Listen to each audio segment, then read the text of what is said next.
السلام علیکم ورحمۃ اللہ وبرکاتہ۔ آج ہم آپ کے سامنے حضرت ابراہیم علیہ السلام کی قربانی کا ذکر کریں گے۔ ویسے تو حضرت ابراہیم علیہ السلام کی بہت سی قربانیاں ہیں، لیکن ان میں سے ایک اہم ترین قربانی ان کا اپنے بیٹے کو ذبح کرنا ہے۔ اللہ رب العالمین نے حضرت ابراہیم علیہ السلام کو بہت عرصے کے بعد بڑھاپے میں ایک بیٹے جیسی عظیم نعمت سے نوازا۔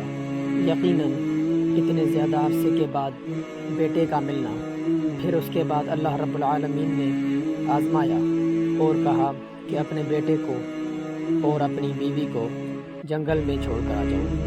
حضرت ابراہیم علیہ السلام نے اللہ رب العالمین کے اس حکم کی اطاعت کرتے ہوئے اپنے بیٹے کو اور اپنی بیوی کو جنگل میں چھوڑ کر آ گئے۔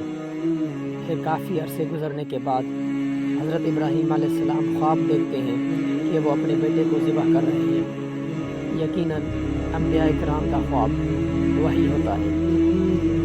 تو حضرت ابراہیم علیہ السلام واپس اپنے بیٹے کی طرف آتے ہیں اور اللہ کے حکم کی اطاعت کرتے ہوئے اپنے بیٹے کو ذبح کرنے کے لیے لٹا دیتے ہیں، اور جب چھری چلانے لگتے ہیں تو اللہ رب العالمین کے حکم سے ان کے بیٹے کی جگہ ایک جانور کو رکھ دیا جاتا ہے اور ان کے بیٹے حضرت اسماعیل علیہ السلام کو بچا لیا جاتا ہے۔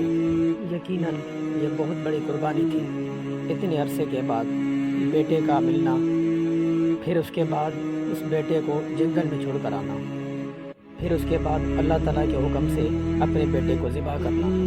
اسی لیے تو اللہ رب العالمین کا ان کو لقب ملا ہوا تھا خلیل اللہ، یعنی اللہ کا دوست۔ یقیناً یہ ابراہیم علیہ السلام کی ایسی قربانی تھی کہ جس کو اللہ رب العالمین نے قیامت تک آنے والے مسلمانوں کے لیے سنت بنا دیا، اور اس دن مسلمان عید الاضحیٰ کے نام سے خوشی مناتے ہیں، اور اس دن مسلمان جانوروں کو ذبح کرتے ہیں۔